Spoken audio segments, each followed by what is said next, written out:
ഈശോ മിശിഹായ്ക്ക് സ്തുതിയായിരിക്കട്ടെ. പ്രിയ സഹോദര സഹോദരി, നിനക്ക് നല്ലൊരു ദിവസം ഞാൻ നേരുകയാണ്. നമ്മൾ ഹോളി വീക്കിലേക്ക് പ്രവേശിച്ചിരിക്കുകയാണ്. ഈശോയുടെ പീഡാനുഭവ രംഗങ്ങളിലേക്കൊക്കെ ഏറ്റവും അടുത്ത് നമ്മൾ ആത്മീയമായിട്ട് ഒരുങ്ങിക്കൊണ്ടിരിക്കുകയാണ്. ഇന്നത്തെ നമ്മുടെ സുവിശേഷം ഈശോ താൻ ഉയർപ്പിച്ച ലാസറിൻ്റെ ഭവനത്തിലേക്ക് കടന്നു വരുന്നതാണ്.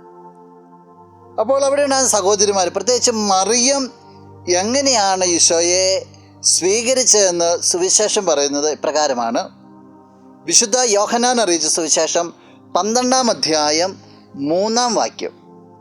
മറിയം വിലയേറിയതും ശുദ്ധവുമായ ഒരു കുപ്പി നാർദിൻ സുഗന്ധ തൈലമെടുത്ത് യേശുവിൻ്റെ പാദങ്ങളിൽ പൂശുകയും തൻ്റെ തലമുടി കൊണ്ട് അവൻ്റെ പാദങ്ങൾ തുടയ്ക്കുകയും ചെയ്തു.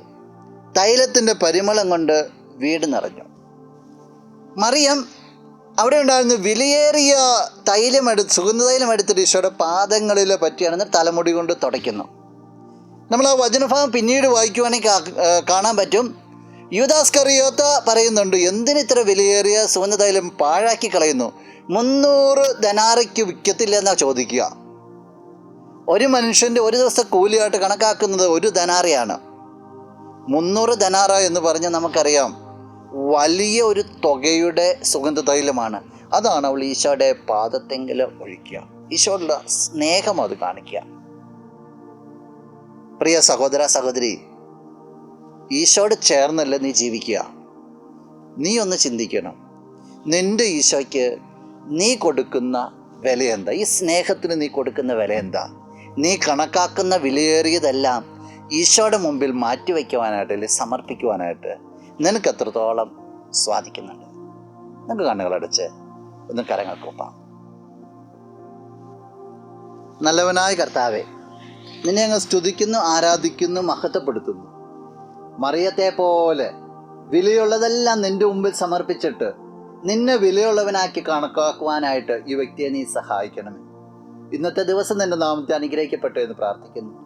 സകലവിധ നന്മകൾ കൊണ്ട് നിറയപ്പെടട്ടെ. എല്ലാ പ്രാർത്ഥനകൾക്കും ഈശോയെ നിൻ്റെ നാമത്തിൽ ഉത്തരമുണ്ടാകട്ടെ, ഇപ്പോഴും എപ്പോഴും എന്നേക്കും. ആമേൻ.